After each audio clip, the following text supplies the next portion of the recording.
కొన్ని అంశాలు చెప్పవలసిన బాధ్యత తెలంగాణ జాగృతికి ఉన్నదని భావిస్తూ ఇవాళ ఈ ప్రెస్ మీడియా సమావేశాన్ని ఏర్పాటు చేయడం జరిగింది. ఈ మీడియా సమావేశానికి ఇచ్చేసినటువంటి పాత్రికేయ మిత్రులందరికీ కూడా ధన్యవాదాలు తెలియజేస్తూ, మరి ప్రధానంగా భారత రాష్ట్ర సమితికి సంబంధించి ఇవాళ జరుగుతున్నటువంటి మున్సిపల్ ఎన్నికల్లో బుట్టంగారి మాధవరెడ్డి అనేటటువంటి వ్యక్తికి బీఆర్ఎస్ పార్టీ టికెట్ ఇవ్వడాన్ని తెలంగాణ జాగృతి చాలా తీవ్రంగా ఖండిస్తూ ఉన్నది.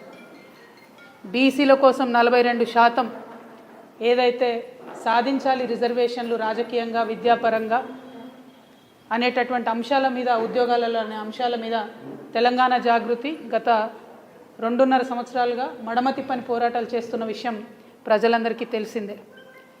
ఈ పోరాటాలు చేస్తున్నటువంటి నేపథ్యంలో మరి అసెంబ్లీలో బిల్లు పెట్టించడంలో కానీ, ఆర్డినెన్స్ విషయంలో వెనకబడి ప్రభుత్వాన్ని రైల్ రోకో చేస్తాం